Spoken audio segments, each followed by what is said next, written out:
Hey, it's Rage here. Welcome to The Last of Us Part 2 review. Before anyone says that I'm on the hate wagon, I am not. This is just simply my opinion on said game. Anyone who knows me knows that I avoided the spoilers from the leaks and didn't listen to any of the negativity and was very excited for the game, regardless of the fans' opinion. Anywho, let's get right into it.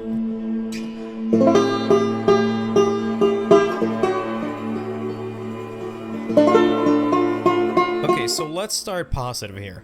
The graphics of this game are absolutely gorgeous. I will never forget when you first start riding the horse as Joel in the beginning of the game and just being mind blown by the visuals I have just seen in the beginning of the game. I was so surprised how my 6-year-old PlayStation 4 was able to run this game with no drop frames while looking at some of these just amazing visuals. And it shows how amazingly optimized this game really is. The graphics get you immersed into the game in the start, and for that I give the graphics of the game a 10 out of 10 IGN.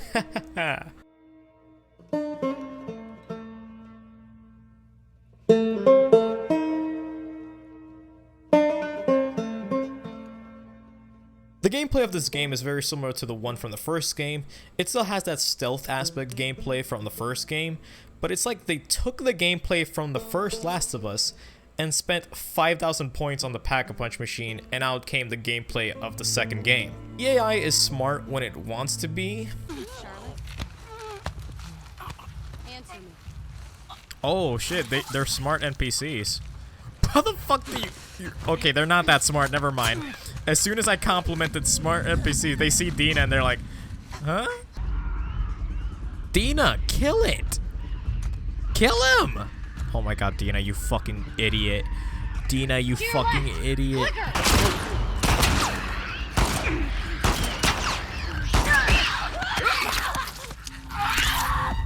Dina's a fucking idiot. I would also like to add that this game is probably much harder than the first one. I will never forget how fucking stressed I got while playing this game. When it came out to being by yourself in a room full of clickers, or when I died many times playing as a shit character while Tommy's infinite ammo M14 just keeps sniping you across the map because I had no ammo and no health kits. Dude, there's nothing I can do. I can't run for it.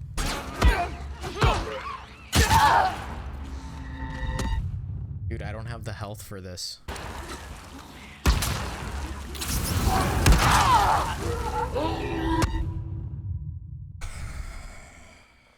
This game is not very forgiving if you run out of resources. Something that I will say that it bothered me in this game that also came from the last game. The only way to stealth kill clickers, you needed a shiv when playing as Joel. And then when playing as Ellie, in the first half of the second game, she uses her signature infinite health knife, much like in the first game, to stealth kill clickers. But then when you reach the second half and start playing as Macho Man Abby Savage, you have to start building shivs again. But not only that, you need to unlock the skills of being able to build a shiv. What the fuck kind of downgrade is this? So overall, gameplay is pretty fucking cool. I just hate being stressed out with the clickers that I can't stealth kill. And also, what the fuck was with the listen mode? It's like that shit also got downgraded.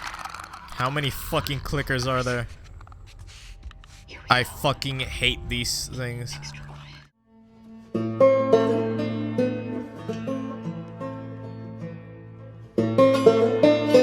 Okay, this is where I am gonna be very negative, and I hope that all of you listen to my opinion with an open mind, just like I had an open mind while playing the game.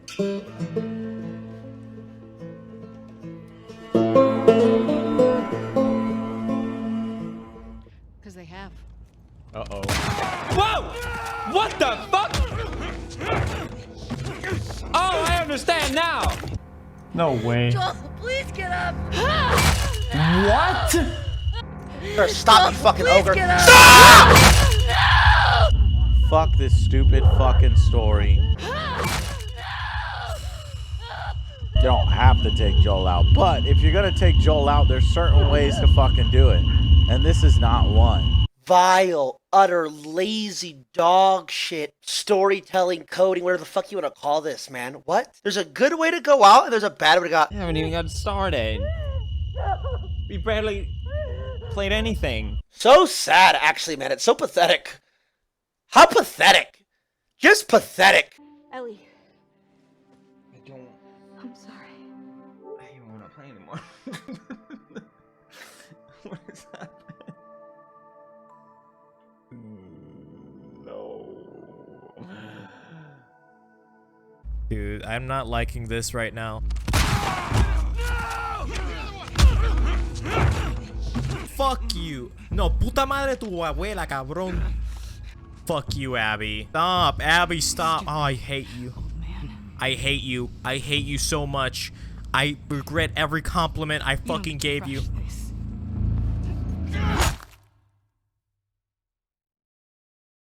Please don't shoot. This bitch is gonna Negan. Joel, please get She's out. going full-blown Negan. No! I understand why this game is fucking trash. I'm sorry. I understand why this game is trash now. Because you're gonna make us play as a character we fucking hate.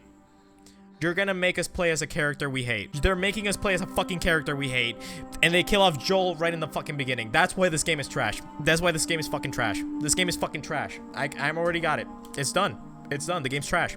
The game's fucking trash. The game's trash. It's automatically trash. You're gonna make us play as a character we already fucking hate. You're gonna make us play as a character we fucking hate. And 2 hours into the fucking game, you kill off the protagonist from the last game. That's fucking dumb.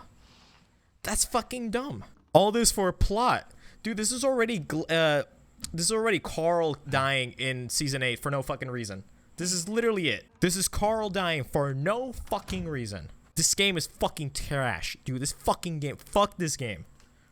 Fuck this game, bro. This is terrible writing. All this, you could have waited. If you wanted to kill off Joel, you do it at the end. All this for shock. All this for shock value. All of this shit for fucking shock value. Fuck Abby. And they're gonna make us play as her. I know it. They're gonna make us play as Abby. Killing off Joel in the first hour or two. Like the first 2 hours of the fucking game. So let's talk about the first problem in this story, which was Joel's death. Neil Cuckman and the people who defend this game think we hate this game simply because they killed our father. But no, that was not the reason we hated the game.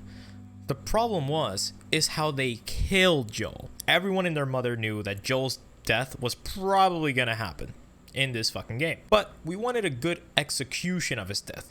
Not the Macho Man Abby Savage, who had no build-up in the beginning of the game whatsoever to explain why she decided to play golf. Joel deserved a better death, not going out like a helpless old man. Especially after everything we saw him go through in the first game, you're telling me that he goes from super dad to, "Hi, my name is Joel, I just saved you, we should trust you and go back to your people's place." Remember in the first game when we first got introduced to the cannibals and how Joel knew the guy was bullshit in the first 2 seconds?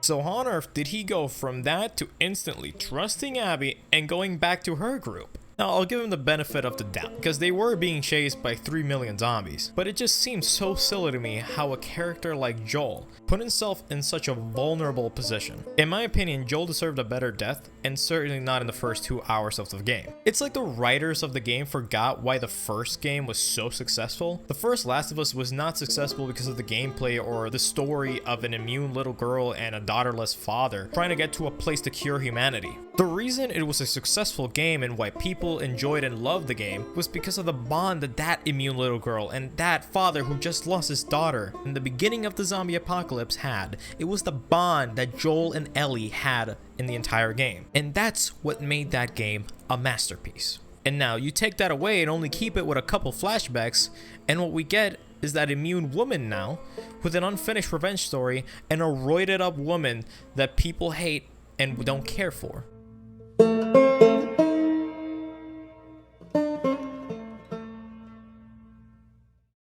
I swear to God, you fucking better. You better not let me play as Abby anymore. 'Cause I do not want to play as Abby ever fucking again. What can I say that nobody has said about Abby? She's a garbage villain. The fact that we have to play as her for at least 60% of the game after she killed a beloved character, and all the hate and frustration we feel about her while playing as Ellie, hunting her down, forces us to play as her to try to make us feel sympathy for her. But obviously, nobody felt any sort of sympathy for her. Even if Joel did kill her dad, we don't care that our father did something a bad guy would do, like kill her dad. We're gonna hate her because from our perspective, you're nobody, and we've known Joel for over 7 years, so when a new character that just comes from out of nowhere and kills our beloved character, of course we're gonna hate said character. If the point of the game was for us to hate her, then you ultimately succeeded. But if you also want us to sympathize with her, then you ultimately failed. For a game like this, you either make us hate the villain or you don't. You can't do both. It also doesn't help that you put in probably the most awkward sex scene of all time. Like, that shit did not have to be there. We did not have to have this sex scene at all with Abby and Owen. It just didn't have to happen at all. You just, why? Why the fuck? Oh, yep, it is. Okay, thank God I changed it. Oh, fuck. The fuck? But we're not real. What the fuck was that?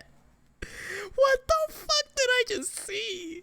What the fuck did I just see? Ultimately, I was bored out of my mind while playing as Abby. The only time I was having fun with Abby was in the hospital level, killing that mega Resident Evil type zombie. But then when you finally reach the cliffhanger that we're left off as Ellie to play then as Abby, game forces us to beat up Ellie as Abby. And it just seemed like a very poor decision for the game. The fact that you play as Abby just seems like a poor decision for the game in general. Imagine if in Assassin's Creed 2, they forced us to play as Uberto Alberti after he betrayed Ezio's family. If it were up to me, at least let me skip playing as Abby. I don't care about her story. I don't care about her group that helped kill Joel. And I don't care about Lev's agenda or Yara. I just simply do not care.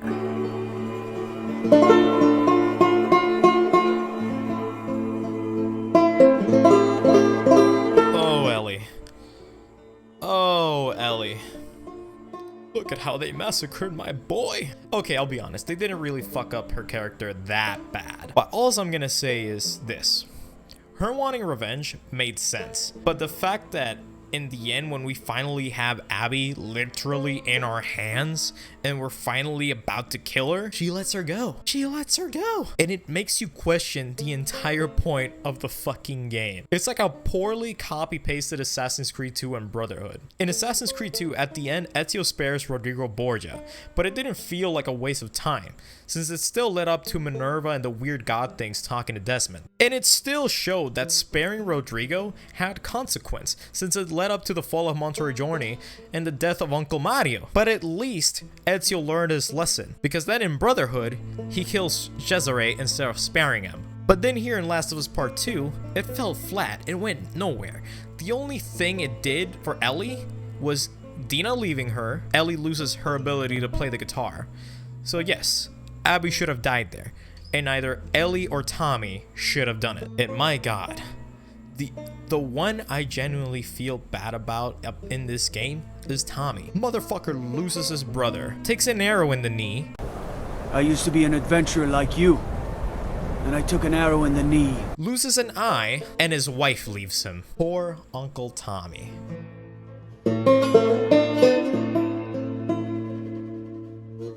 Fuck Abby's group. The only one I can give the benefit of the doubt was Mel, because she was pregnant, and Alice, because she's an adorable dog. Owen is weird, so fuck him. Lev and Yara, huge waste of time. We legit do a level to get supplies so Yara could survive, and then she dies anyways later on, so that was a waste of fucking time. And well, Lev's an agenda, so you already know how I feel about that character. Dina, I didn't really get that all invested into her. I mean, she's cool, I guess, but I only cared about her because she was someone Ellie cared about, and she was pregnant. Jesse, he was pretty cool, and he was my favorite new character introduced in this game, but since I like him, that means he deserves to die in Neil Cuckman's eyes. In conclusion, overall, the game is fun for the first couple of hours, but it's so long that it gets boring, and I just wanted the game to end so badly. If you're gonna make a really long single-player game, then that's fine. But don't make 60% of the game plain old boring filler that doesn't progress the story at all. The quality of this story is so obviously downgraded compared to the first game. You can clearly tell that the person who wrote this just stopped caring about what the first game ever was. Overall, I give this game a 3 out of 10. I'm sorry, the game was kind of shit. No, not kind of shit. It was shit. Did it have its good moments? Yeah, but sometimes a piece of shit has its good moments as well. But that's my opinion. Let me know your rating in the comments below. Please tell me. If you like the game, good for you. I'm happy if you like the game. But personally for me, this was just not my cup of tea. Anywho, I've been Rich Hardy. If you're new around here, please consider subscribing, turn the notification bell on. And if you did enjoy the video, please consider liking the video so this algorithm YouTube thing, it can get recommended out there. And if you're not in my Discord, please do so, because we like to get wild in the Discord. I really want to build up that Discord to the point where it gets filled with a lot of people, and we get into a voice call, and all hell breaks loose. And as always, goodbye.